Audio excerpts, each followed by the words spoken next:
So please review it and let me know if I have that amendment moved. So moved. Second. And properly moved and seconded that we amend the agenda to provide for an executive session following communications and responses from the public. Any discussion? All in favor say aye. Aye. And raise your hand for Ms. Aye. Modison, who keeps track of me. Our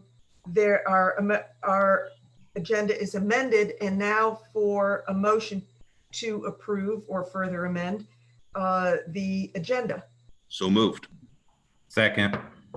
Properly moved and seconded to approve our agenda as amended. Any further discussion? All in favor say aye and raise your hand for Ms. Bobbitt. Aye. Thank you. Aye. All opposed? The ayes have it. It is unanimous. Thank you.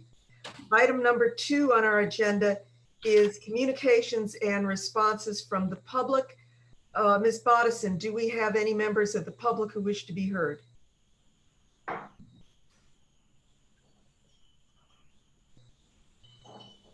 And Ms. Bodison, you are on mute.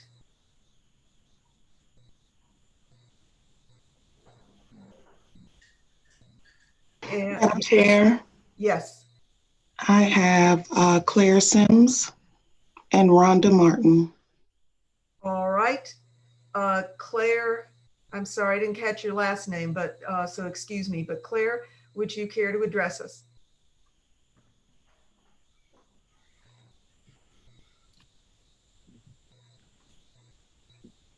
You perhaps need to unmute.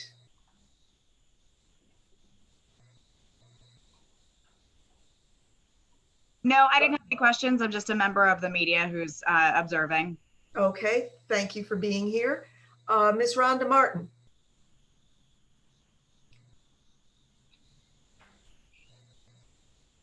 Hello. Ms. Martin, yes, I hear you. Good morning. I didn't have a comment today. I came in via Zoom because I couldn't watch on YouTube, but it wasn't showing. So, but I have no comment today. Thank you. Glad to have you here as well. Is there any other member of the public who has asked to be heard, Ms. Bodison? Not at this time, thank you. All right, there we have it. And that brings us to our executive session. Let me tell members of the public, our observers, that we are going to leave this Zoom meeting and we are going to have an executive session to hear about matters of litigation. And that I expect that it's going to take a half hour. I don't think it's going to take much less, and it may take more. At the end of that, we are going to come back into our meeting and resume the regular meeting. So please go have a cup of coffee or something and come back. And for members of the election board, please leave this Zoom meeting and pick up the Zoom link for the executive session that Ms. Bodison sent you either this morning or last night. And then we will get back on this from the address that we used a few minutes ago. So if we all have that straight, I will entertain a motion to go into executive session. So moved. Second. It's been properly moved and seconded that we go into executive session. Any discussion? All in favor say aye and raise your hands. Aye. Aye. Aye, aye. This, which I think we don't have to go through the drill because Ms. Bodison can see us all clearly. Thank you, and let us leave this meeting.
I- Um,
All right, here is Mary Carroll, and I am seeing Aaron, Mark, Kathleen.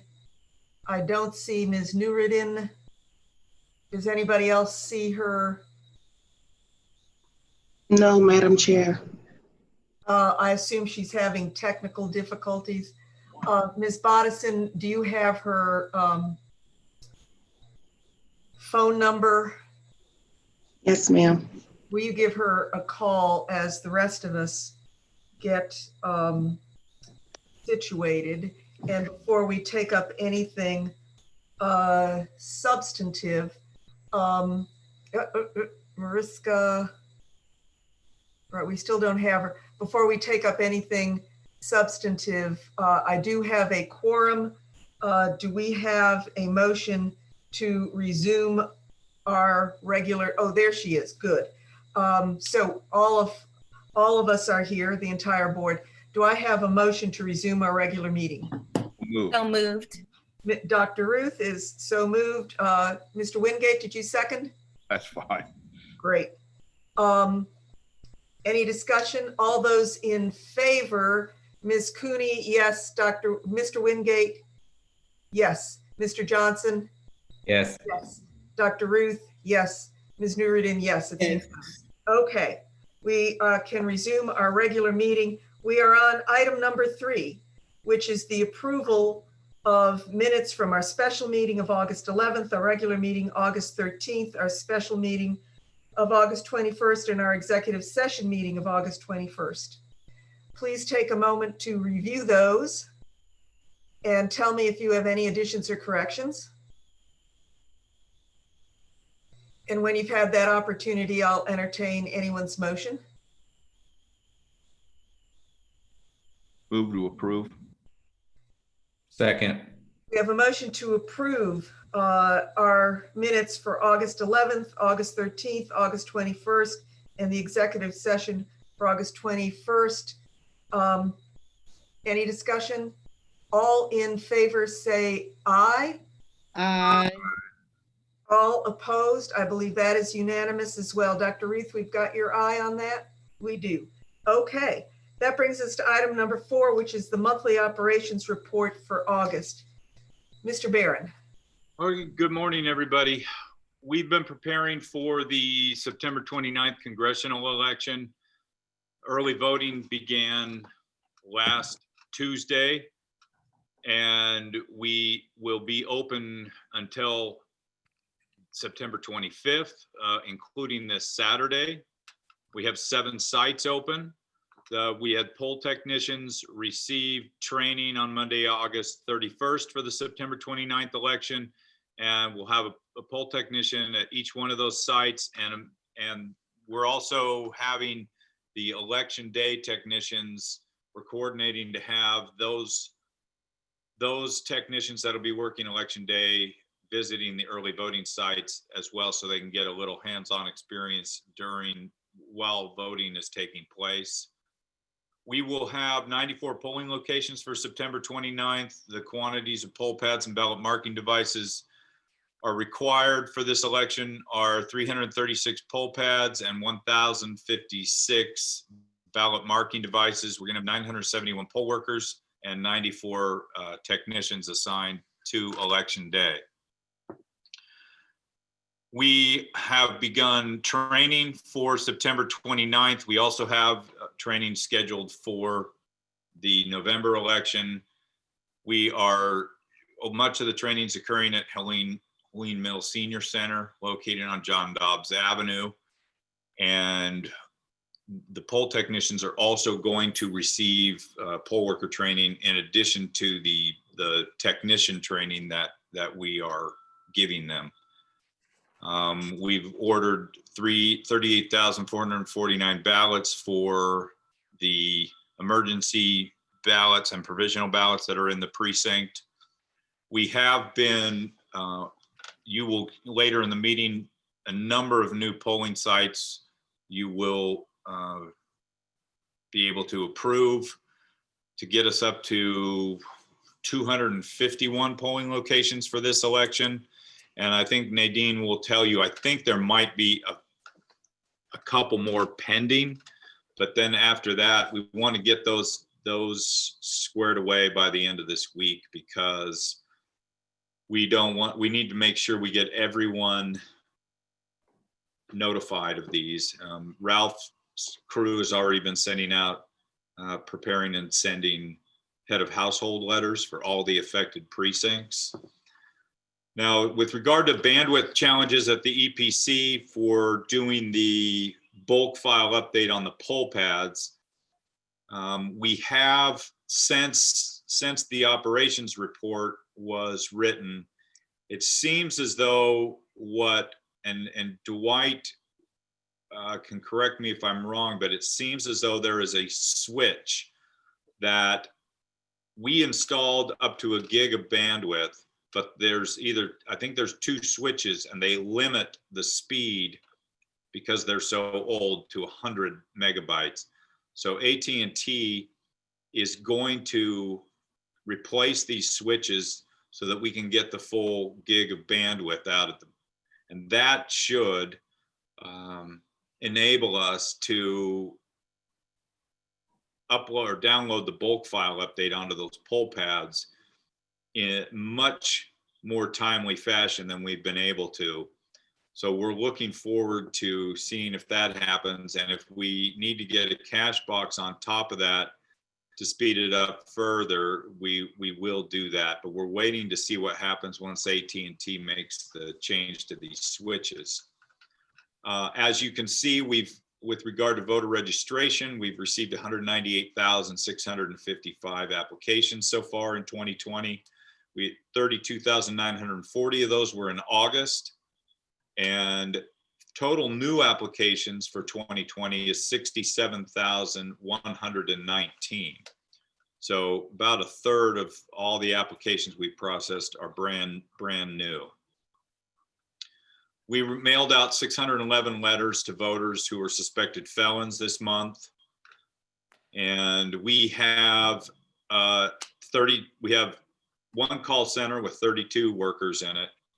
They are setting up a second call center for us this week, which will give us an additional 23 people in a second call center, and those will be up and running.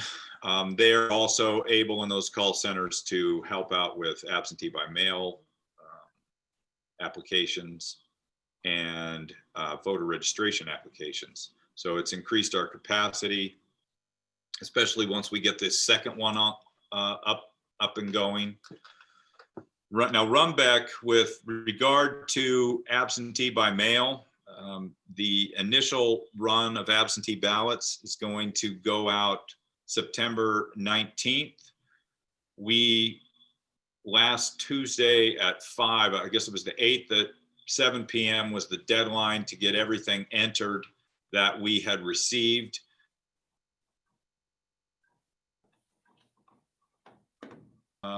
Via the SOS portal and our paper applications, that everything we had in hand was entered on that day for that first mailing. Then we also opted in to have Runbeck mailed the rest of our ballots through October 16th. We have in the meantime ordered 3 900 series Oki data printers to print ballots by mail. The 700 series printers that were given to us originally as part of the voting system purchase, those are precinct on demand printers, so they are not meant for a large county to print ballot by mail. So once we receive these 900 series printers, we get them set up and tested, then we can take over mailing ballots from here. We did meet, as a side note, with the Postal Service, and I don't know if anybody else got this in the mail over the weekend, but the Postal Service sent out or put a flyer into the mailbox that has recommendations that you get your application for your mail ballot 2 weeks before Election Day and mail it back a week ahead of Election Day to make sure it gets in. I don't know if anybody else received that, but what the Postal Service told us is that they regionally, they process about 50 to 100 million pieces of mail a day. And so over, you know, if we had 275,000 pieces of mail returned over that 40-day period where ballots go out, it's really, it's a drop in the bucket for their daily production. But we have enough anecdotal evidence out there that, you know, there are ballots that are taking sometimes between 2 to even up to 4 weeks for the ballot to get across the county for whatever reason. But they have indicated that they are ready for the ballot by mail increase, not only in Fulton County, but around the state. And so we have contacts there at the Postal Service if we have issues. And that meeting happened last Thursday. With regard to the administrative division, Brenda has been working a lot. We received this $6.3 million grant from Center for Tech and Civic Life, and Brenda has been working with finance to get that budget set up for that. We also have had 2 late filers with the campaign contribution disclosure report.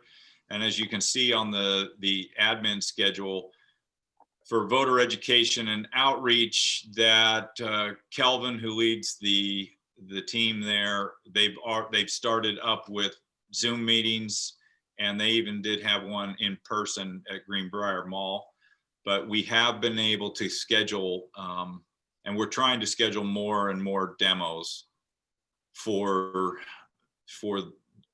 demonstrate the voting system, and also talk with the public about what's coming up with the election schedule, which is quite full, considering we have a September 29th election for Congressional District 5. We've got the November 3rd election. We've got the December 1st runoff election for Congressional District 5. And then we will also have a US Senate runoff in January. So it's going to be a busy fall and early winter of elections. And from there, I can take any questions on the ops report.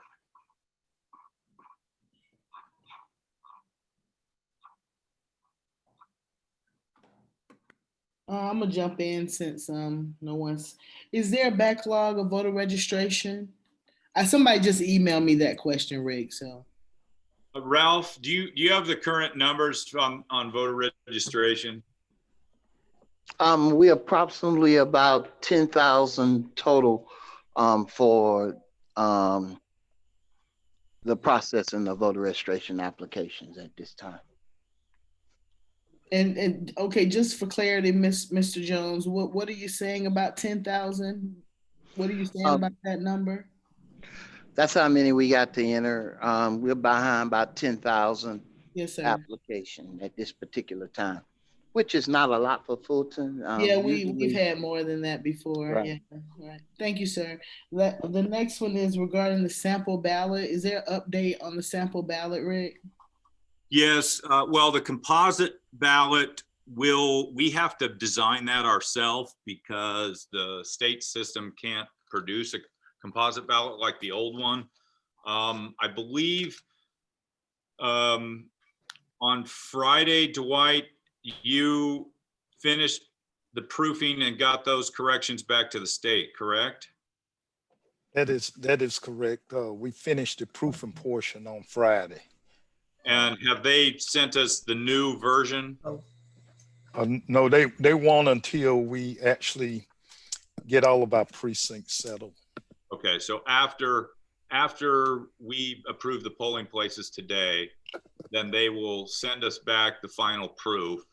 And then from there, we will be able to get sample ballots. We'll get a composite ballot produced by External Affairs, and we will also, I think the state will produce sample ballots for each individual precinct. They just don't have the composite one. So there are so many sample ballots that we like just to get a composite. Okay, so that's gonna go up on my voter page whenever we get these polls approved. Yes, And then you said that Mr. Jones sent out head of household letters for the.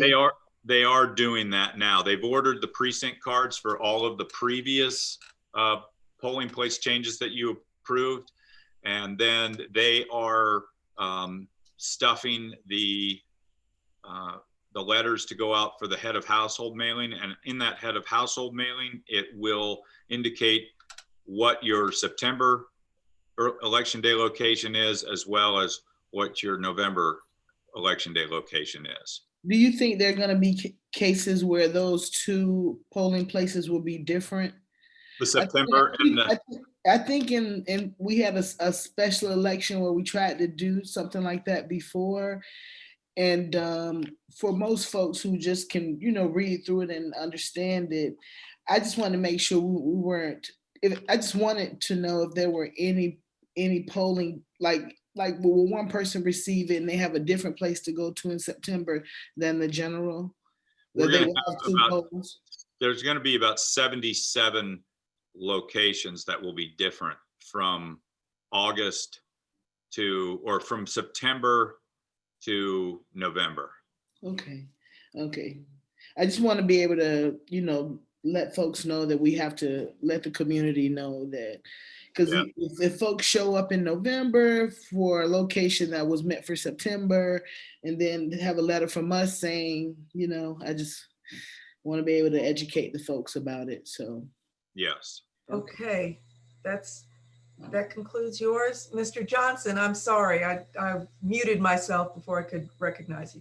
No problem, no problem. I'm actually going to piggyback on a couple of things that Ms. Neridan mentioned. The first thing is, to her point about notifying folks about the new polling locations, in addition to the head of household letter and the precinct letter, is it possible we send something to at least the mayors of each city, letting them know what the changes are, so that way they can get it on, they can let their citizens know, and maybe even put it on their local, whatever mechanism they use to get the word out for city related, because obviously cities are much closer. If we can send something to all elected officials, that would be great, mayors and city council members, but at least the mayors of each city.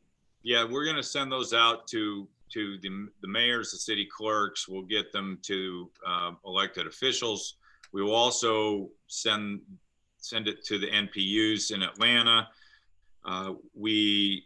Jessica has checked with Nextdoor, and we've been able to coordinate, I think, between our GIS and Nextdoor to get shape files up so that we can target those through the Nextdoor app as well. And then there is also the constant contact. There will also be a flyer that's going to go out to everyone that's going to have the early voting locations on it, information about the drop boxes, and it will also indicate in there that to make sure to check the MVP or to call us to check your polling place, because so many of them have changed.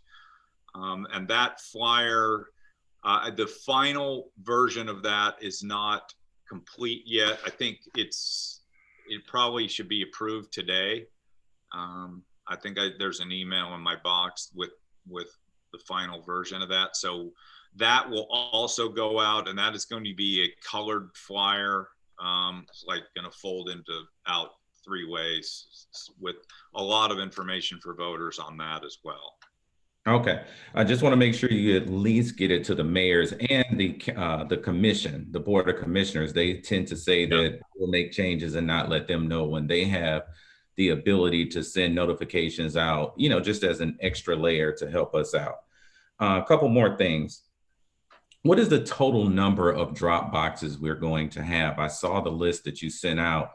It has 20, and I think it was an additional 15 or so. I don't remember the exact number, but it looks like we'll be about at 35 or so. Is that our final number, or are we moving up? We we're in negotiations to put them in a couple other places, like the city of Milton has asked for one at their city hall. And also we're going to put one at Chat Hills. We need to get memorandum of understandings in place for those, because we have to be able to access, we have to make sure that they have enough storage on their video cameras for 75 days worth of footage. And we have to be able to get access to that video footage if necessary. We should get up to 41, although the new, we had ordered 21, and those are arriving either today or tomorrow, and we will start installing them this week. Almost all of the locations already have a camera in place, so once they're installed, they'll be up and ready to go. We have to make sure in those municipalities where we're going to put them that we get those installed with camera access as well. But I think we'll have a minimum of 39, but we might get to 41 by next week. Okay. And Awesome. those, as they're installed, we have on our website a map of those, and those will pop up on the absentee by mail Dropbox interactive map as they get installed daily. Okay, great. Now, speaking of absentee by mail, a couple things. You said that Runback is going to be handling the process, and they're allowed to do it through October 16th. As soon as our printers are in, we're going to take over. So they're going to start next, well, it's actually this week, sending out anybody who's asked for an absentee by mail or absentee ballot, send in an absentee ballot application. They're going to get their absentee ballot from Runback at least through late September, early October. Is that correct? All right, so Rick is frozen, and I'm hearing Marissa's computer. Is Rick just frozen for me? No, he is, Rick is gone. in fact. Well, I can answer for you. That is correct. This is Ralph Jones. That is correct. Okay. So we were originally thought that they weren't in it at all this time, but they will be in it in the process now, at least until October 16th. Well, we hope to get our printers before October 16th so we can take on that responsibility a little earlier than that. As soon as we get our printers and be able to print the ballots, we will take over that responsibility as soon as possible of mailing out the ballots. Okay. All right, great. Now, Ralph, I don't know if you want to handle this one or wait and try to get Rick back on here, but I did a kind of an information session this weekend, and I was trying to help people with their absentee by mails applications. And I was talking about all the different ways that we have for absentee by mail for the citizens or voters in Fulton County. And one of the things that I talked about is one of your ways of doing it is through the portal. You can do it by mail, but I also said by email. And as I started talking about by email, I said, no problem. I'll just go to the website and show everybody exactly what they need to do. But to my surprise, when I went to the website, the email was gone. Can anybody explain that? Because I thought that now I'm gone. You gotta be kidding me. No, I'm Can hearing you you. hear me? No, I still, yes. You're Okay. Okay, I'm just sorry. The screen froze for a second. I It just is wanted to be frozen, sure. but we hear you. Okay, great. I'm sorry. But can anybody explain, because I was under the impression that we were accepting applications by email with certain restrictions.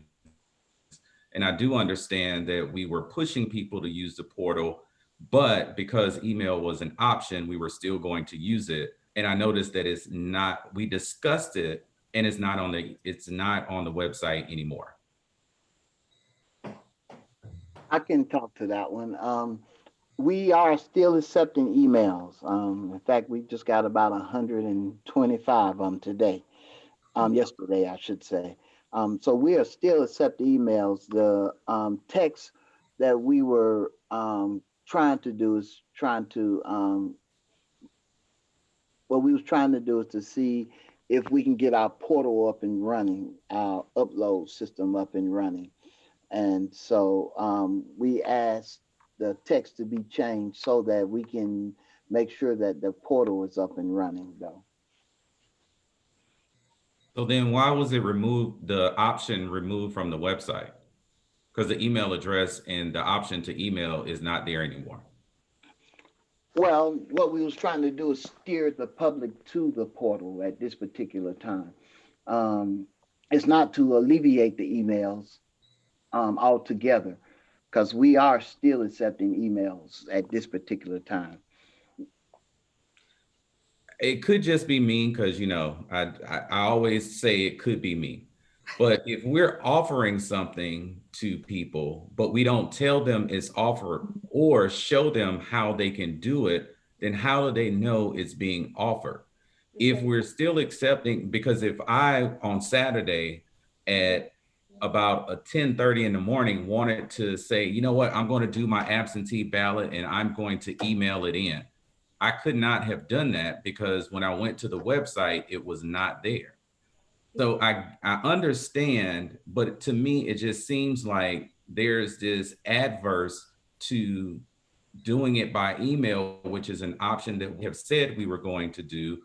And if it's not, I thought we were supposed to be doing it, but it seems like the department is doing everything possible to alleviate that option, to give our voters that option. No, it's not that one. It's not that one. And when we were changing the verbiage, I thought it actually had it out there at the time. Ralph, with all due respect, to me, it looks like it was intentionally removed because the whole paragraph is now changed. I understand pushing people to, and I see Rick is back now. I understand we're pushing people to the portals. That makes complete sense to me. But now to tell people they can't do something, because the bigger issue for me is that we've been allowing it. We have said we're going to continue to allow it. So we have people that when they send out notifications saying, hey, these are different ways that you can apply for your absentee ballot, and I'm on the board and I'm sitting in front of a group telling them that they can do it, but email is an option. But when I go to the website, I'm embarrassed because email is not on the website anymore. Right after I said, oh, let's just go to the website to get the correct email address. So, you know, that's somewhat embarrassing for me because as a board member, I think we should know if there are going to be changes.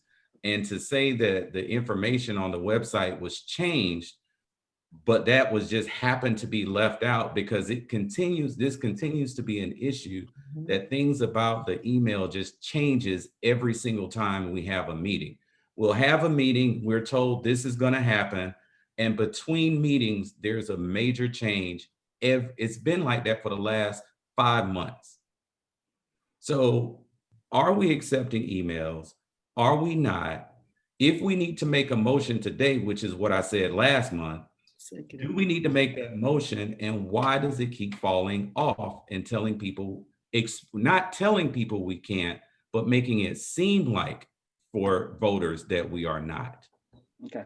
Yeah. Well, what we can do is, and we are accepting emails. We have not stopped accepting emails. The emails are coming in daily. But what we can do is that we can add another verbiage on here to say that an email can be done in addition to our portals. Well, how about we don't add it, we put it back, because Not deleting it. so, and That, Well, that sounds like it doesn't need a motion, it doesn't need a vote. Mr. Barrett, Yeah, what we're trying to do is we're still accepting emails, but we're trying to avoid promoting the use of the email, and we want to drive people to the portal because they have to send a file. And so uploading the file rather than emailing it is an easy way for us to have it go into that portal in order for us to process them, because then it goes to a central location, and it's easier to process off of that portal. I understand what's the best thing to do, but the law says that voters should be able to send email applications. So It actually just says to provide a form of electronic transmission. Yeah. I mean, Secretary of State's General Counsel, it seems to be the consensus that an email, it should be a lawful option for voters. And Rick, if you could just touch on what is, because we like Mr. Johnson said at the last meeting, you said that the language was perfect on there as it was just a week ago, because I too was in a meeting with the community, and it was up there, the new portal, and then the different ways to send the ballot in. And I guess for your department, it seems that the debate is whether or not emails is or is not lawful. And I just don't think that the department should be weighing that, especially against the board's recommendation to allow emails to be accepted. And if you can just share, what some of your rationale, because at the last meeting you said that it would be available. And to speak to Mr. Johnson's point, Mr. Johnson said, how would anyone know? I don't know an email by heart. And if it's not there and you're lawfully accepting it, but we have no way of telling the community how to find that address, if you could just speak to it so we can kind of understand your rationale between last board meeting and it not changing and then it changing within the past week. Ms. Nuruddin, if you will forgive me, this is something that seems to me to be simple, where we need to have that restored. And Rick, you can send us all an email, but we have discussed this. We have determined what the voters want, what we want. I think it's just a matter of getting it going. Okay. Is our portal fully functional? Yes. Yes. Okay, thank you. Okay. Okay, can we move on? And I promise that. One last question. Well, can we make sure that the wait. department, I'm sorry, Ms. Nuruddin, but can we make sure that the department understands that it needs to be an option, that it will be an option, and we can have some assurity that it will be put back up, not added, but put back up, and then not taken back down. And I understand the whole process or whole purpose of pushing the portal. I'm not arguing that, but I'm arguing that we need to have it as an option. And it seems like the department is dead set on making sure that it is not an option for our voters. Well, I think the reason behind it is because of the issues that we have seem to all arise out of the email, but we'll put that back up. We'll put the email address back up there. Okay. All right. Now we need to ask other board members if they wish to ask questions. Mr. Wingate. Madam Chair, not right now, but would you later on today point me back to the communication that was given to this board that our portal was fully functional?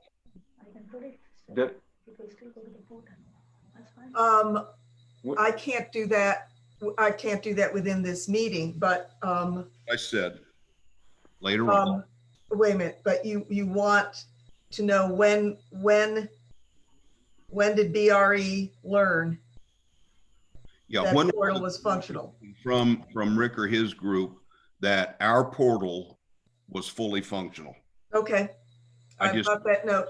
Seeing that. I know it's been around now for quite some time in terms of the question, and I'm not arguing or making any kind of an accusation. I just don't recall, and I'm looking back through to at least now 2 weeks of emails. I don't see I received anything that told the board that that was a fully functional application. Okay, point taken. Assignment accepted by me. Dr. Ruth. Well, I'm also on the site. And so in this conversation about the email, the portal is a way to email the application request. And I think what I've heard in our previous conversations in our meetings about the email is that when voters send the email in these different formats, it creates a processing problem. And in looking at this, the portal is a way to ensure that the application is in the form, the proper form that it needs to be so that it can be processed. Well, and I guess that's the one thing. Is that correct? So. Yes, and well, because if they come in through the email and they come in, we still get them embedded, and we'll get them in some of those strange extensions. And so we have to reject those. And then ask the voter to resubmit them. If the portal, what that does is eliminate that. Does that actually, if you look at the website and it says upload, the section where it says upload to Fulton Absentee Upload Portal, the directions for it are the same directions for an email. So whether you go by portal or email, you have to have a PDF or a JPEG between 1 megabyte and 5 megabytes. Each submission must have only one application. Now, I'm not a tech guy, but it seems to me that that gives you the criteria for accepting an email, which is the same for this portal that we've all determined is not really a portal. It's you're just submitting a document. So you're doing the same thing.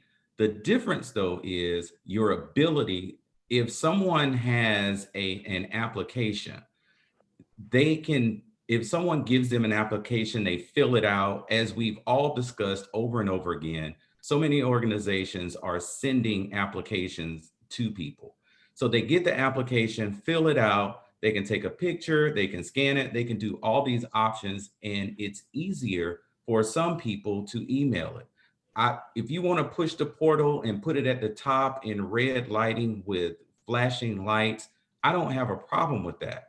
But what I do believe is for people who may be in the car, who may be in a position to where they can't do the portal and it's easier to send an email, then they at least have that option. All right, do we have that clearly?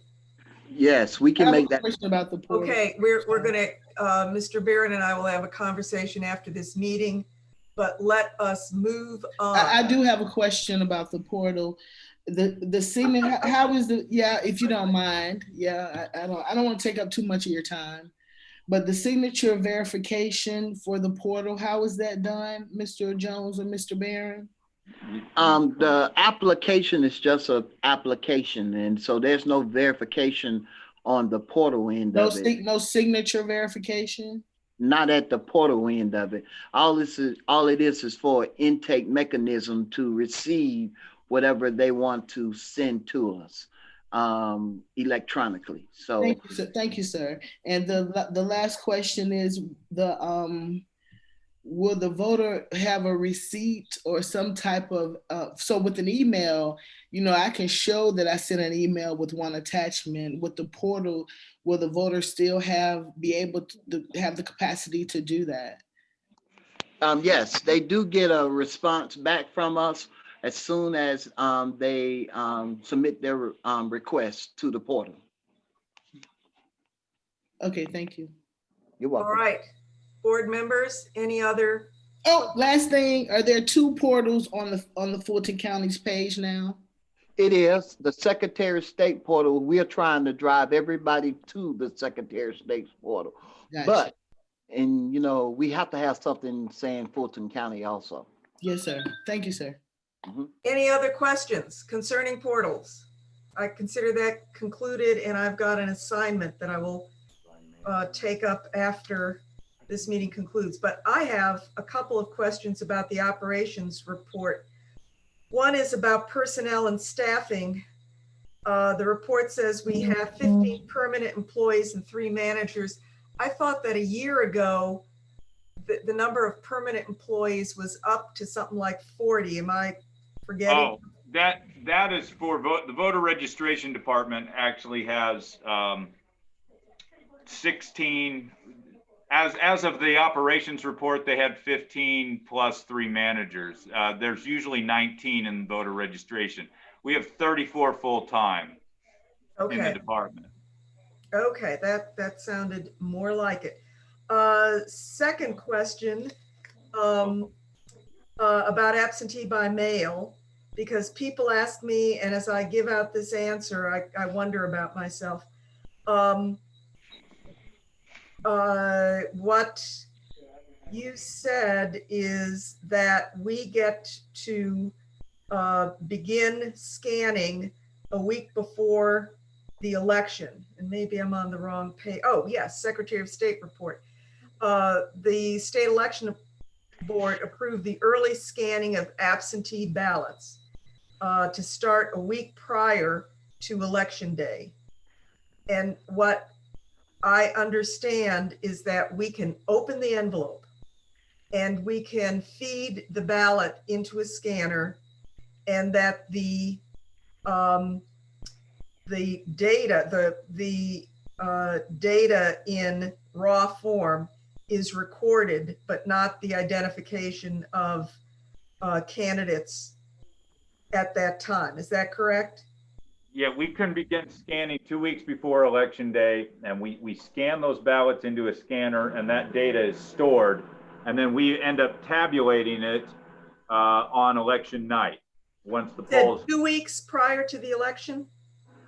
Yes, now it's 2 weeks prior to the election. Okay, so and then on election, someone said to me, I was at, I think, the warehouse, and there were all of these people and they were just sitting at tables. And I said, well, I don't know, but I think they were waiting for the go signal to start tabulating. And I assume that was still the case. Yes, and that operation is going to take place on at State Farm Arena. On November the 3rd? Yes. Okay. Actually, we move in there 2 weeks before the election and begin scanning over there then. Okay. Point of information, Madam Chair, on that, I believe, if I'm not mistaken, in what I read, is that we can begin that process 3 Mondays before Election Day. So that would put it at actually October 19th is when we could start. So we could have 38% of, or whatever percent, but what I'm reading in the news is that absentee ballots might be as many as 38% already, except for one button push on election night. Correct. Okay, now also for the benefit of people that I talk to, what exactly does the Postal Service do for us for elections? With, for example, you have a talk with them about what ballot envelopes look like? Yes, and we've also sent them just the envelopes, the return envelopes. We gave them a sample to have them look at them to make sure everything is okay on the return envelopes that we sent out. We also are putting a tracking, an IMB code, barcode on there so that we will know how many ballots are coming back each day. They aren't voter specific because We won't have that capability until next year when we add another portion to our Blue Crest machine. But with this IMB code that we put on there, we will know about how many ballots are coming back to us each day. Okay, and then on election day, tell me again, what is the post office is going to have somebody assigned to Fulton County? Well, Ralph, do you want to explain the whole? Yeah, usually what they do is that they have a couple of runners to actually physically get our ballots to us and as quickly as possible. They have a runner in the morning time, and they do what is called a final sweep, whereby they go through all the post offices and sweep them up and then deliver our ballots to us wherever the location where we're going to be processing, which is going to be State Farm this time. And they usually get there around 6:30 after their final sweep. And then also we will be picking up from the drop boxes. We'll have a team at each drop box. We'll pick up at 7 o'clock. We'll have teams there, but we will pick up ballots from the drop boxes at least twice before the polls close at 7 during the day on election day. Okay, that makes me feel better. All right. I've got a whole lot of interesting looking material for the operations report, but is that the conclusion of your report, Mr. Barron? Yes. Okay, but we have one more question. There's one more. I have a neighbor, Mr. Jones, that received a notification from the Fulton County Board of Registrars. It was mailed to her P.O. box, and her postman, and we shared the same post office on Herring Road, but the postal service then forwarded it to her home address. And it said that she's afraid that, okay, so on the letter, it says your county board of registrars is updating its voter registration list. You have had a change of address, which she's been living there for 30 years. You have not voted and updated your voter registration in 3 or more years, which doesn't apply to her. And the third option is the official election mail has been returned. So her mailing address was her P.O. box, but her permanent address is her home address. That isn't a mailing that came from our office. That's probably a third-party mail. It says Fulton County voter registration 130 Peachtree. She sent images, and I'm downloading them now to send to you. Okay, would you do that? that? I'll do that. Yeah, I'll do that. Okay. Yeah, the third-party groups will do that, but yeah, that isn't a mailing that came from Fulton. Yeah, okay, when you see it, you'll see what I mean. And I want to make sure, because I'm looking at the outside of the envelope, which has Fulton County, and so this is not something on the inside. This is I'll send it to you guys. Thanks. Okay, thank you. All right, if that concludes, Mr. Barron, you have concluded your highlights of the operations report? Yes. Okay, let us move on to the full color presentation, which is the absentee by mail, right? Yes. What I'll do is we're going to start out with, Ralph is going to go through the organizational chart as well as the process of coming in, and then I'm going to do the back end. Well, wait a minute. I've got this. Is this what we're reading from? We're doing that, and then there should be an absentee application process that's in there as well. Where is it? Is it within a flow chart? It's a flow chart that came in the packet. Or is it within your operations report? Yeah, Ralph, Jessica, can you put that up on the screen? Or there we go. It's up on the screen. Okay. Yes, I see it. Okay.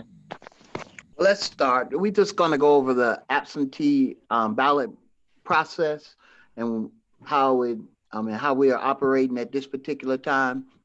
The absentee ballot process can actually come in 4 different ways: a fax, email, or paper application. and a person can bring it in by mail. If what we're trying to do is that every application has to come in, will either come through our portal or the state portal. Even with the emails, we're going to eventually convert them over to our portal, and the faxes eventually will be converted to our portal. Every application that is coming in will eventually be scanned first so that it can be updated into the portals. As you know, the Secretary of State portal is up and running, and once we get it, it comes through ElectionNet and go to our dashboard, whereby we can begin to enter those absentee applications. With us, we will now actually scan the images into a work folder. And then once we scan an image to the work folder, we'll have staff designated to process those and process them into ElectionNet. Once we get through with the data entry, as you know, that once the application comes in, the application can be rejected or accepted. If the application is rejected from the data entry standpoint, a crew will come through and validate the rejections. And if it's a valid rejections, a letter will be sent out to notify the voter that their application has been rejected. We do make phone calls to people who, if it's a primary election, we do make a phone call to ask them what kind of ballot would they like to receive, whether it's a Republican, Democrat, or nonpartisan. And if a person does not submit their application correctly, we will email them and tell them to resubmit those applications. As I said, once we know that the application is accepted, it's entered into ElectionNet. All applications that enter that day, the information will be downloaded from ElectionNet and processed with our Pitney Bowes machine. The ballots are printed out. Usually the ballots are printed out, and then the Pitney Bowes machine will stuff the ballots and print the name and address to the person that corresponds with that ballot. Once it's done, it's they actually take a picture of that particular ballot before it goes out, and we drop them off to the post office. Finally, on the intake, the ballots can come in 3 different ways: the drop boxes and USPS by mail. When the ballots come through the drop boxes, to be honest with you, we're gonna actually do priority with the drop boxes on first. We're making those priority because it's just like somebody handing a ballot off to us, and usually would like to see their information updated in ElectionNet much quicker than the ones for USPS. So once we receive the ones, we reconcile it, we double check, we count to make sure that what change of custody, what they said they gave us, that we actually received. Then after that, all of them are time stamped. And then it's run through the Blue Crest sorter. By doing this one, it actually says that we received the ballot and takes a picture of what we received. Once it takes a picture of it, Blue Crest sorter will send a file to our staff, whereby we can actually do signature verification. And the signature verification persons, staff members, they will touch each application and say that is this signature matches or not.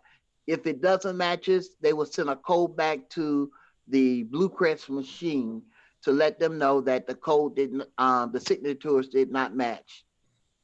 If it's rejected because of signature, it's escalated up to one of the managers. The managers will sign off on it, and then a letter will go out. If it's accepted, then after that, we give voter history. By us giving voter history, we will update the information into ElectionNet saying that our ballot has been received. And 2 weeks prior to elections, we begin to extract our ballots. We just purchased 5 ballot extractions. The use of these machines will very help expedite our process to a point whereby we wouldn't need 80 people. We can knock down 80 people to 5 people in order to extract the ballot out. While we're extracting the ballot, it's a possibility that a ballot can be rejected.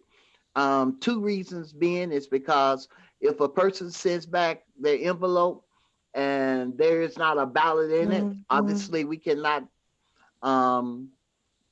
score a ballot if a ballot is not in there. So we have to reject it. And if a person sends in more than 1 ballot in the envelope, the law requires us to only have 1 ballot in the envelope. So if a person sends in 2 ballots in the envelope, we have to reject that also. So doing extractions, they can be rejected. Majority of the time they're not, but they can. Once it's accepted, what we'll do then is scan the ballot, which is the mechanism where the votes are being captured. And after it's been captured, if we have problems with the ballot is torn, it can be duplicated. During the scanning of the ballot, what also happens is that if the ballot has stray marks, whereby the ballot has to be adjudicated, it then gets to be adjudicated. And finally, we submit all results so it can be tallied. And then we get the final results. After that one, we do retention so that we can prepare for any audits that might occur for this election. So that's the absentee process as a whole in general. And so, Mary Carol, at this point, before we move on to the second half of the presentation, does anybody have any questions for Ralph on this process and the absentee, I guess, division of voter registration? I will ask my colleagues, but if I don't see anything immediately, but perhaps Dr. Ruth has a question, or but I will ask the question of our relationship with ElectionNet. As I follow this process, I am wondering if we, Fulton County, can amend, add to ElectionNet ourselves, or whether we are adding things or changing things that the state has to approve before it becomes part of ElectionNet. Well, once we get the information, we have the ability to update ElectionNet as soon as we know that information is good, whether it's rejections or exception. So we change the state voter list as we get this data. Correct. That is correct. All right, that is my question. Any other questions from board members?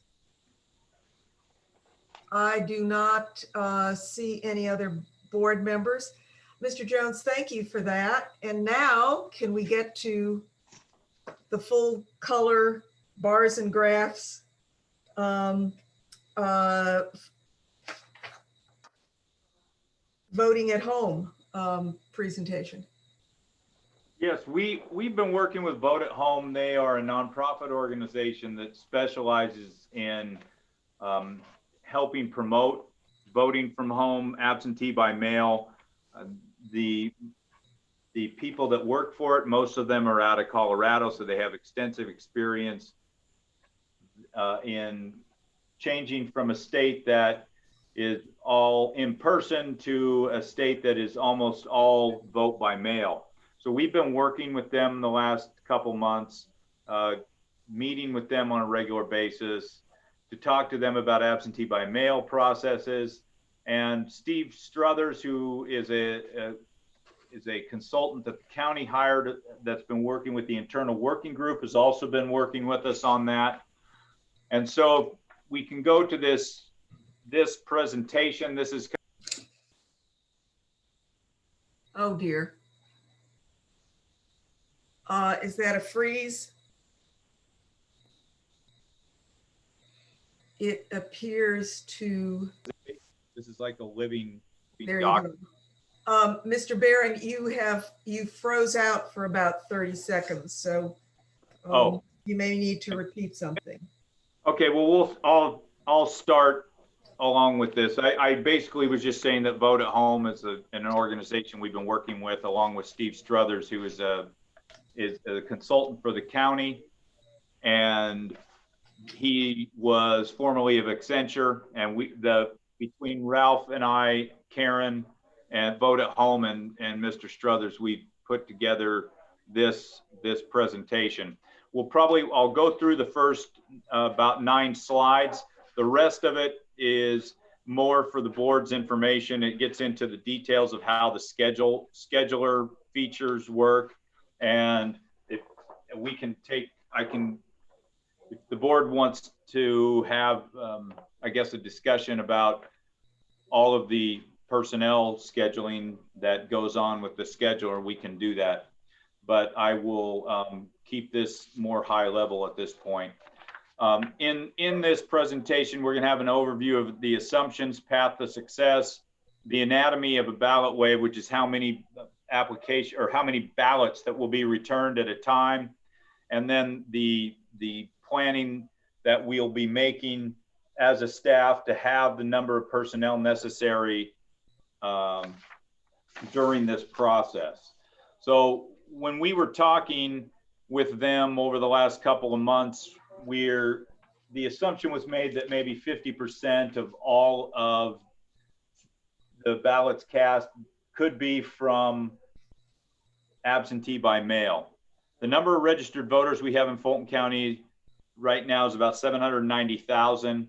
If we have a turnout of 80% and a vote by mail request rate of 55% of those and a vote by mail return rate of 80%, we could have up to 275,000 ballots by mail returned to us. So can you go back 1 slide, please? Or yeah, go to the next one. That's correct. So the path to success, we need to understand the inbound ballot flow. That's what's been helpful working with Vote at Home. Conduct high-level staffing analysis, integrate that into the day-to-day staffing schedule. And a lot of this came about from historical data from past vote by mail elections.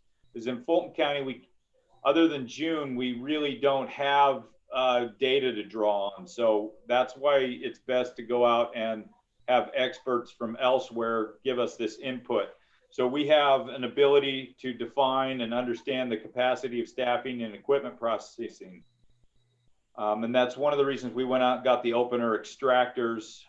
We need to define the time and size of the wave of incoming ballots, putting that IMB code, the barcode onto our return envelopes is going to be key for us to know how many ballots are coming in daily. We'll have the vote by mail calculator, which is a resource allocation planner. We will get the staffing level recommendation calculator to day-to-day staffing planner.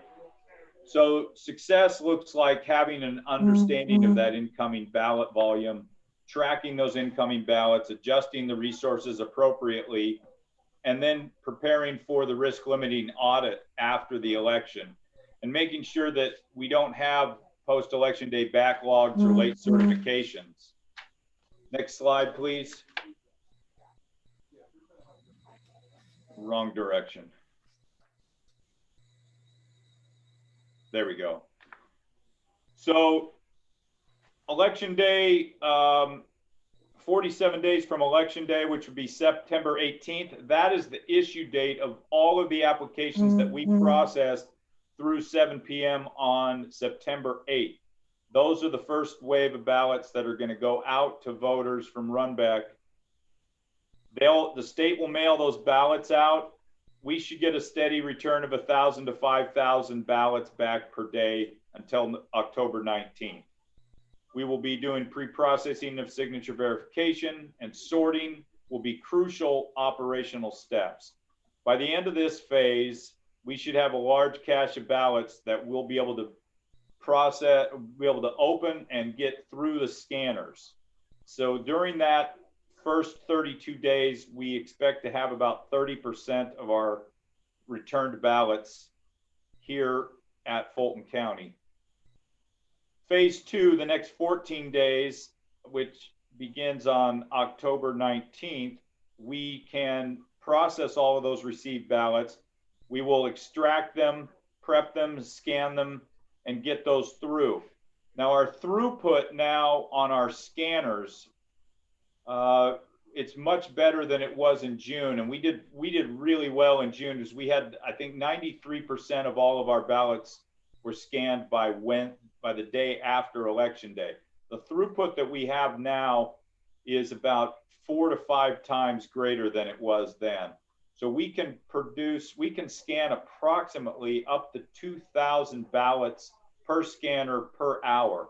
So if we had 80,000 to scan on October 19th, we can probably get through that entire allotment of ballots that have been returned on that day. The time that, usually though, the first day we spend a lot of time opening ballots. The extractors, being that we haven't used them before, we'll probably have a little learning curve on that, but we'll be able to test them on some other mail before they come in, so that we can kind of get used to using them. We'll have a noticeable increase during this phase of around 3,000 to 10,000 ballots a day that will come in, and during this phase we'll receive approximately 35% of our returned ballots. The final phase, phase 3. This is when we're going to get the largest share.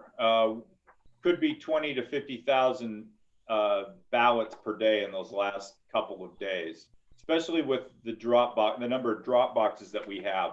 And then with the number of drop boxes that we're going to have out there, about 93% of the voters in Fulton County will live within 3 miles of a drop box. That'll make it very convenient to return via drop box. We'll have to have any existing backlog will affect total processing timeline, leading to completion 1 day after election day. And the staffing and equipment will need to be precisely planned to handle the throughput that's required. So in phase 3, we expect to get 30% of the ballots returned.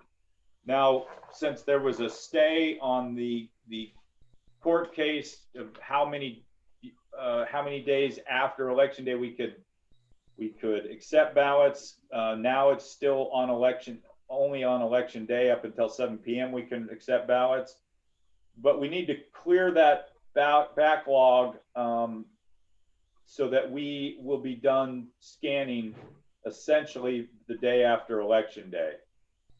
And we'll probably get 5% of our ballots.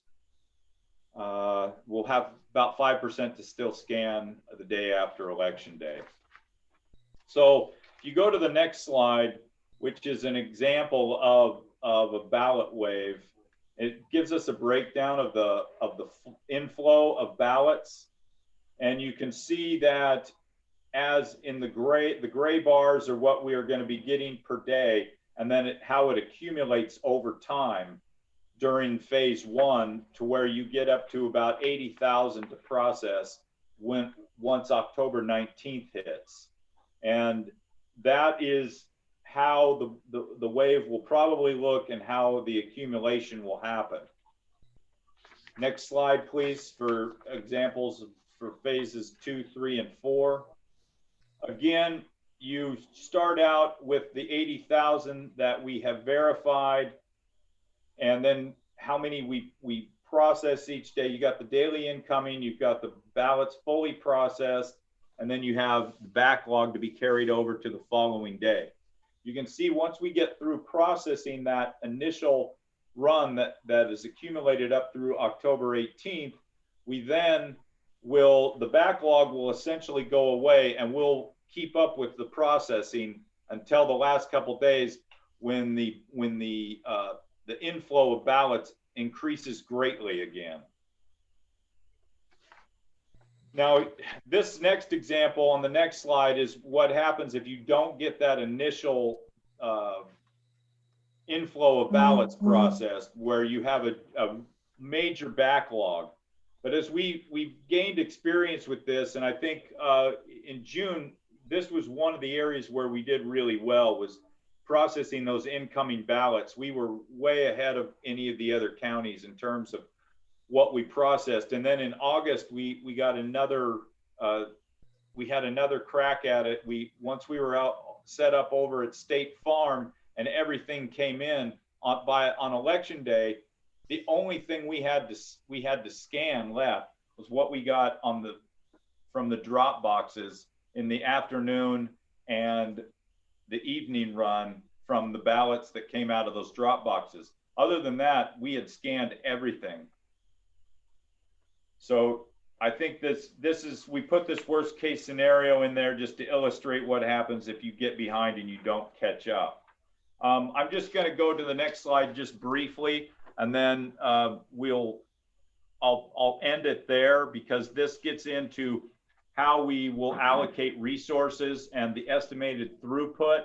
Now, once we get to October 19th, and we have seen how well our Blue Cross signature verification works, and how the ones that they get kicked out of signature verification and then go to human signature verification, we'll get an idea of how long it takes to process all those things. We also will need to know how on our sorters, how that's going to be handled, marking ballots as returned, extracting the extractors, how well they will perform. All of those things, we'll update this spreadsheet as we're doing it, for not only for our reference this election, but for future elections. So this is meant to build upon what we're going to learn for a presidential election. And then if you go, just put up the next schedule or the next slide briefly, and then we can end the presentation there and take questions. But you can see the example of a daily schedule staffing plan. This is something that they used in Colorado in order to determine how many people they were going to need each day, when they would need to come on, and then they can schedule those people in shifts during the day, even getting it down to where they schedule when the breaks happen, when the lunches happen, in order to keep that throughput going to make the process as efficiently as possible.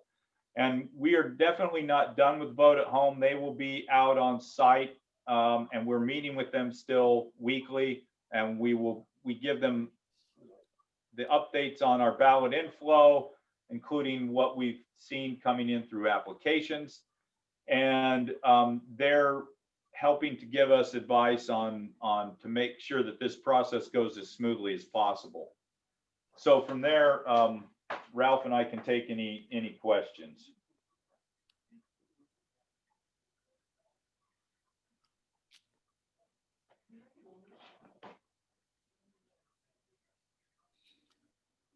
I think you're on now. Right, I think I am. Ms. Nuridan. Yes, and thank you for the flow chart of the absentee ballot process. I wanted to ask a question on that flow chart. Can you guys pull that flow chart back up? So on that flow chart, which I think is, very clear and easy to read. I wanted to ask Mr. Jones, what happens after it's rejected? Because it was a rejection box, but nothing followed that box. So I know there is a process. I just wanted you to kind of talk on it for a bit. The next one, the big one. On page 3, you mean? Yes, right here on this page. Slide 3. I think this one right here that's up now that says CARN F inbound ballots. So it says coming from the signature verification down to the ballot extraction down to reject. And I may just not understand what that column is about, but I was just wondering if there's a process after that rejection. Yes, at that particular time, we will send out a letter to the voter to say that your signature didn't match, or that you did not sign, or something is related to signature. Once that is taking place, a voter has all the way up until the Friday after the election to resolve that issue. If the voter does not resolve it by election day, that ballot becomes a provisional ballot. And then they have the 3 days in order to resolve any issue that they might have to make that ballot count. Great, and that's done by U.S. mail? Yes, we actually, by law, we have to physically mail first class mail letter to them. Thank you, sir. Uh-huh. Thank you. All right. Other board members have questions? And I do not see anyone having a question. I would like to note that the board asked for this presentation, and boy, we got it. And I'm particularly pleased with the Vote at Home presentation that includes the 15-minute breakouts for each staff type, tracking of shifts and schedules on each day, because the volume of absentee ballots we're going to get is going to be different on each day. And that is really exciting to see how we are going to be geared to what's going to be our volume of absentee mail on a day-to-day and maybe even hour-to-hour basis. So thank you all very much. And thank you to Vote at Home. Now, having gone through this, if this concludes this presentation, this brings us to item number 6, update of election preparation for the special election and general election. Have we already talked about that? I can add a couple more things to that. One thing that I want, since the board is going to be able to or have the opportunity to approve a number of polling places today, we're going to need we're going to be adding a lot of new poll workers. So one thing that we're doing is that we are having, Johnny is having new poll managers, shadow poll managers in precincts for the September election, so that some of those managers will get in polling place training as well. In addition to going to training, they will then also be in a polling place on election day for September 29th to see how to process voters and get an idea of how to set up and all the different scenarios that arise. So we saw the September 29th election as a good way to prepare new poll managers for the November election. Okay, and I think I see approval from the board. That was good. Great idea. Okay, anything further? I think a lot of the other things have been covered already in the other various segments. Okay. All right, if my fellow board members agree, we'll consider that item number 6 is concluded, and that would bring us to item number 7. Now, the early voting location changes, are those what we got by a recent separate email from Ms. Bodison? Yes, and it should be 29 locations. Now, there are a couple of things. These are the 29 locations we're recommending that the board approve. In addition, we are currently waiting. AT&T may have a solution for us to enable us to add Chastain Park. So we are trying to, we will know. AT&T was in touch with Fulton County IT on Friday afternoon. They are exploring something to enable us to get Chastain Park in as a full-time site.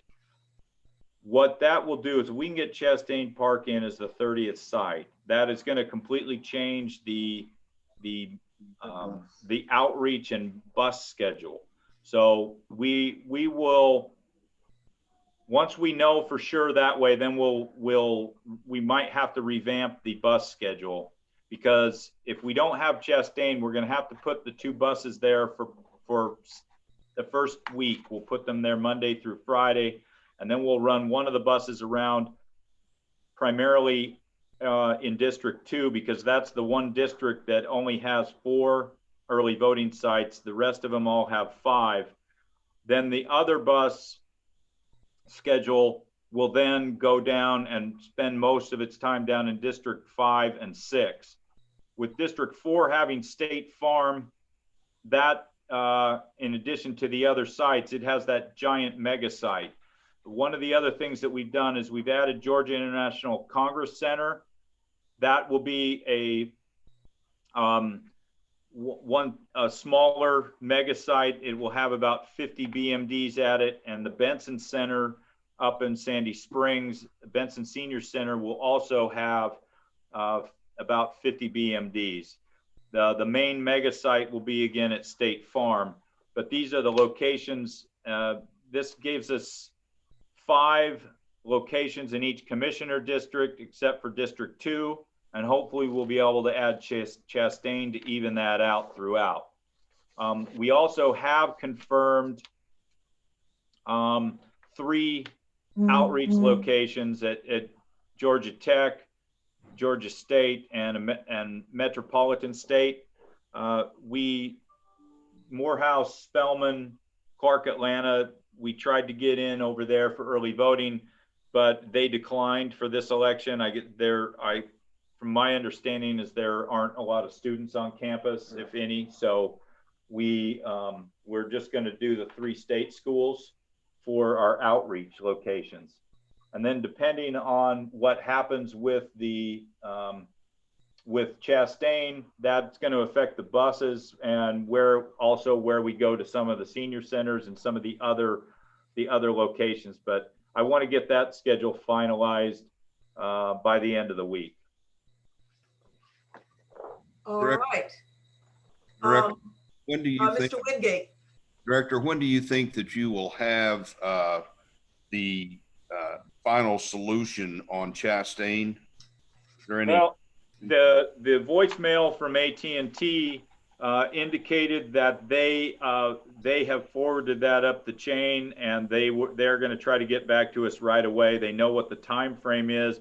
They know how quickly we need an installation done, and so we'll know this week whether that's a go. This week, okay. Great. I'm really happy to hear about the possibility of Chastain being included.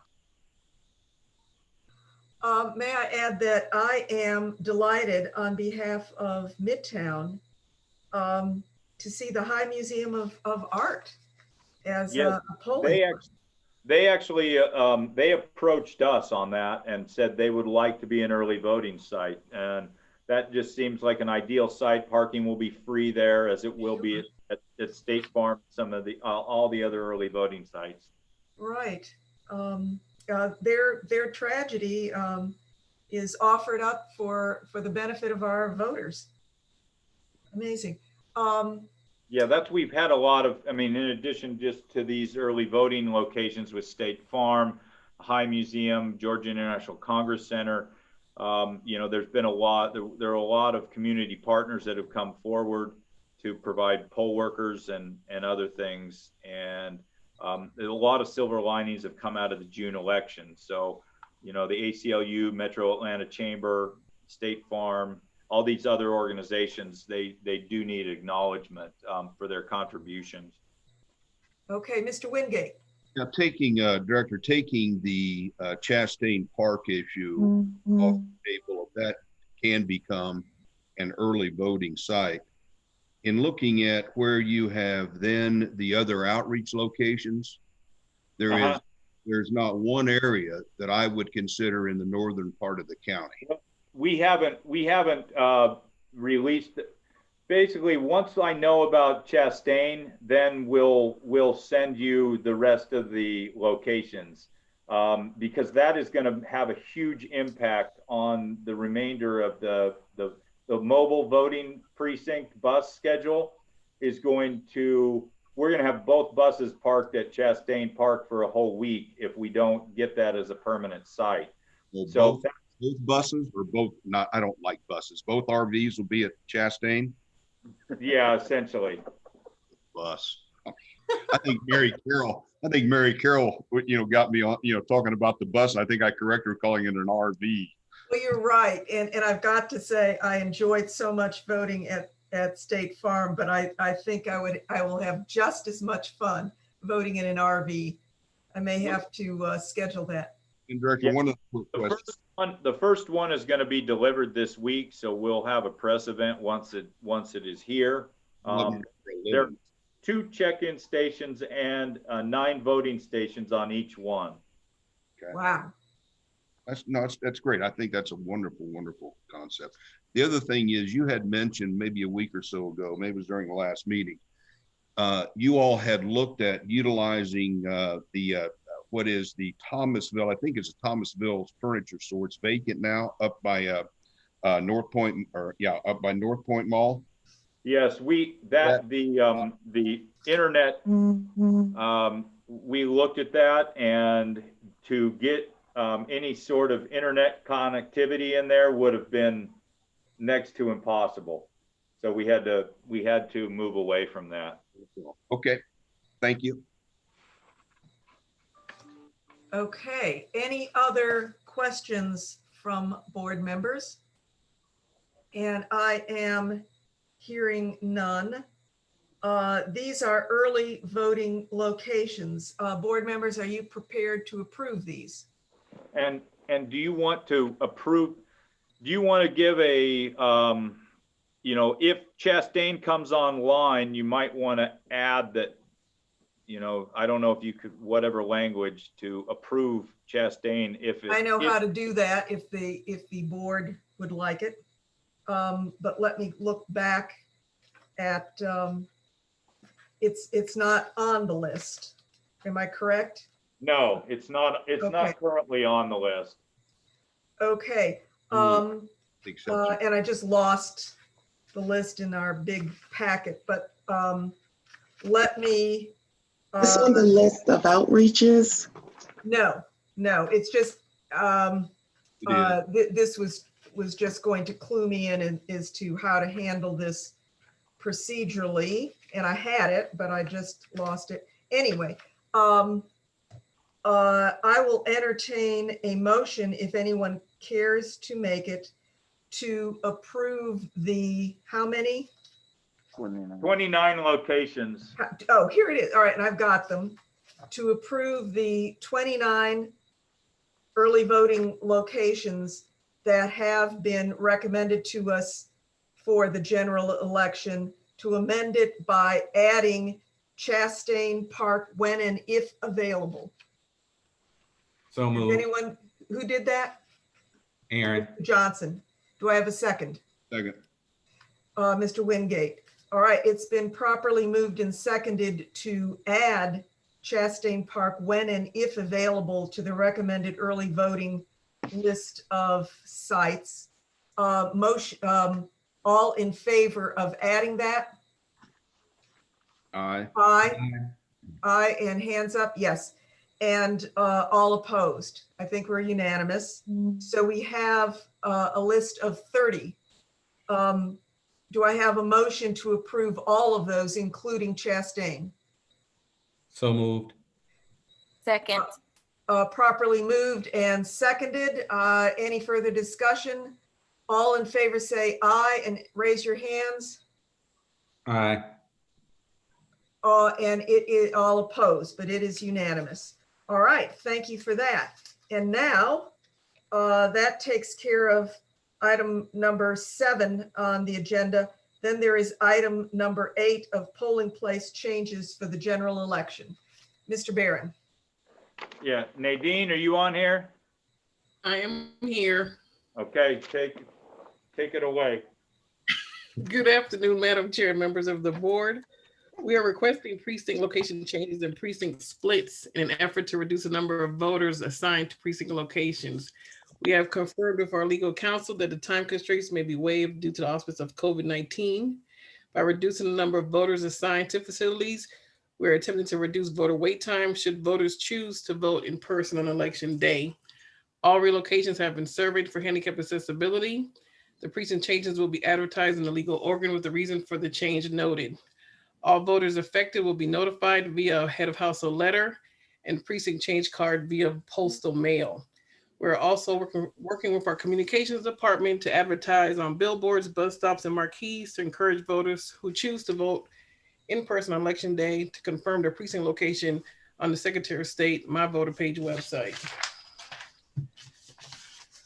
Proposal 102, precinct RW09 will be relocated from North River Baptist Church and split for voters to vote at Roswell High School and World Harvest Church. Number 83, precinct 11N, from Thurl High School to Believers Bible Christian Church.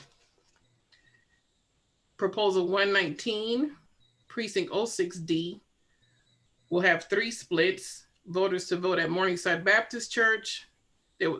A portion will remain at Morningside Baptist Church. Other 2 sections will go to Morningside Presbyterian and Haygood Memorial United Methodist. Number 121, precinct JCO1 will be a split. Voters will remain at Shake Rag Elementary School and some voters will vote at River Trail Middle School.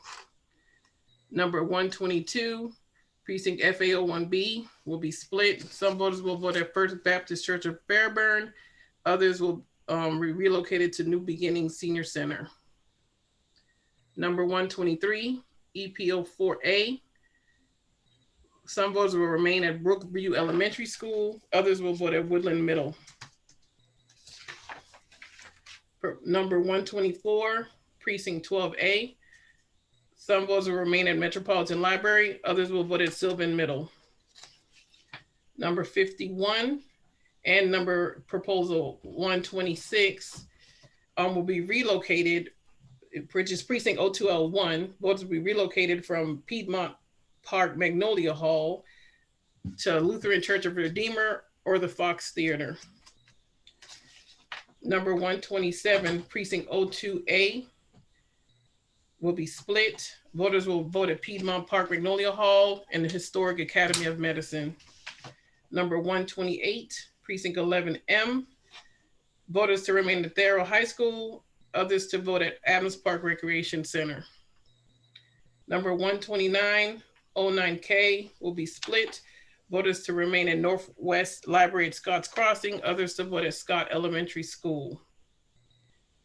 Precinct 130, proposal 130, precinct RW12 will be a split. Some voters to remain at Lebanon Baptist Church, others to vote at Sweet Apple Elementary School.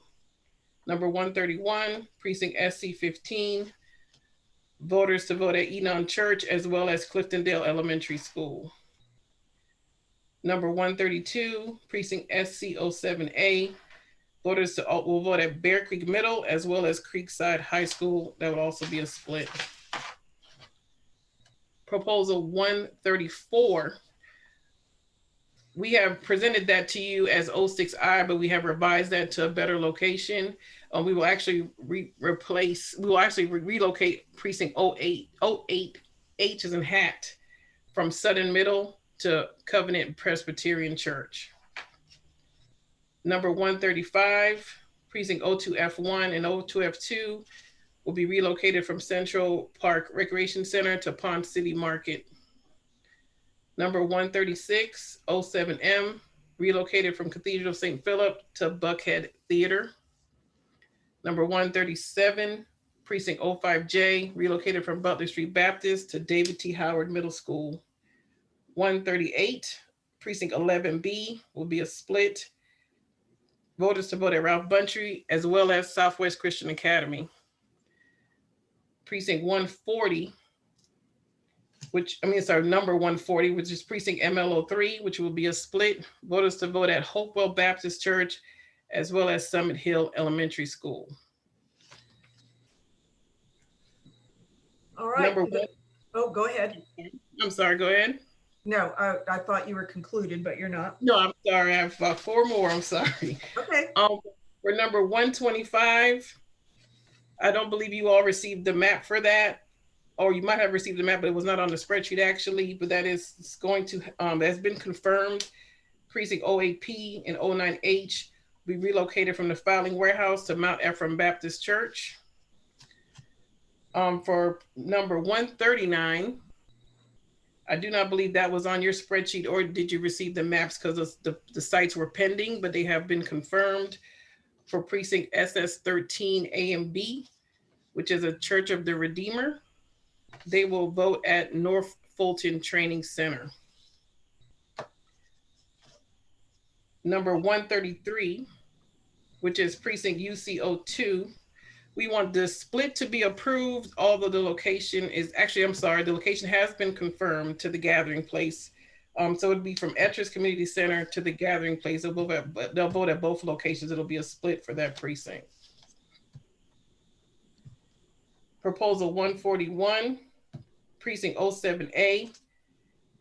We are requesting a split from that. We do not have a confirmed location, but we want to split approved. So if we do find a location, we can split voters since there's 7,101 people assigned to precinct 07A.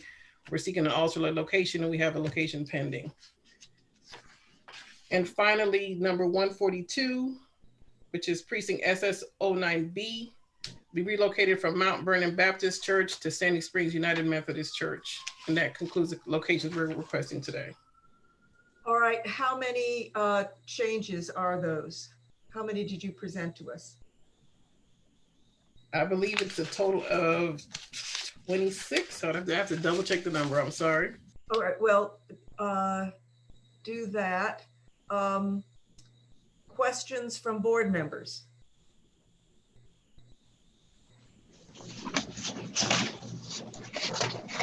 Mr. Wingate. Ms. Williams, in looking at what this recent list, will you soon be giving us then with this new breakdown of precinct locations, the number of voters per precinct? Mr. Wingate, I can answer that. I have that. I was waiting for the approvals before I sent it to the board. Oh, okay, because I noticed that some you did have, in fact, the number of voters for the assigned new location, and then most of them were not. So that was what prompted my question. Yes, I can provide that document. Okay. And then I can get away from this. I'm assuming now that we've approved these, or will be approving these, approved the last set plus the originals. When will you produce, so we've got a complete set of polls for November 3rd? We can have that list to you by the end of the week, actually. It's actually only I have to add is the last, we actually can give you that list today. With the ones that we added today, I'll be able to give you a list today. The only one that's pending is the number 142. I'm sorry. The only one that's pending is the one for 07A. And we have 2 more that we wanted to possibly find relocations for, but we have not been successful in doing that. Okay, so what then you can provide us, say by the end of this week then, is the full and current list of all the precincts, where the precinct location will be, and then how many assigned voters to that location. Is that correct? Yeah, that is correct. All right, Mr. Johnson?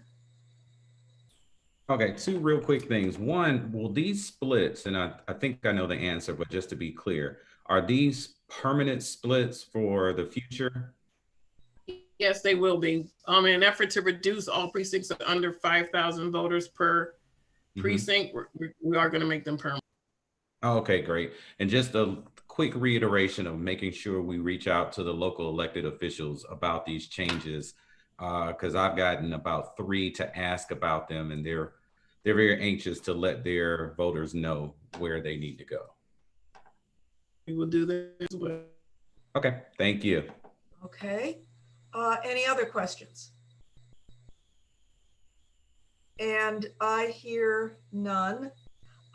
Let me, anticipating that we're going to approve these, let me ask Ms. Williams that when you send us the list, that you notate that it is as of 9/14/20, so that if there is anything else, we can distinguish between the absolute final list and a list that we get today and information we get today. And having said that, I would like a motion to approve the 26 proposed precinct changes presented to us just now for November 3rd, 2020. Madam Chair, just real quickly, and before you move on to that. Sure. If I look at the numbers that we have right now, that indicates we're going to need somewhere around 3,200 BMDs. Are we okay? And do we have that number of BMDs and enough behind that to supply in case of any failure? Because we're going to be at around 251 right locations on election days, and I just simple math, it's about 3,200 BMDs would be required to facilitate that. Yes, we're going to be able to support that. Okay, and you have enough in case of failure so that if we have to dispatch, we can do that. Yeah, we're going to have what we're going to have to do to accommodate that is to reuse the early voting BMDs will be reassigned to polling places. Right, I understand. But okay, just so it's on the record that we are fully in order here, that we've got enough of these BMDs and obviously the other equipment that goes along with that. Yes. Okay, all right, on the record, thank you. All right. Do I have a motion to approve the 26 proposed precinct changes for November 3rd, 2020 that are before us now? So moved. Got a motion to approve. I've got a second. Mr. Johnson, any further discussion? All in favor say aye, and please raise your hands. Aye. I see unanimous ayes. All opposed. The ayes have it unanimously. Thank you all very much. And that, unless I've skipped something, which I usually do, that will take care of the agenda, the items that are on our agenda. I have a personal goal, as you know, every time to conclude meetings within an hour and a half. Boy, did I not make it, and sorry about that. But thank you all for your patience throughout the last 3 hours, I guess. And I will entertain a motion to adjourn. And second. It's been properly moved and seconded that we adjourn. All in favor say aye. Aye. All opposed. We are adjourned. Thank you all very much. Madam Chair. Whoops, Thank what? you.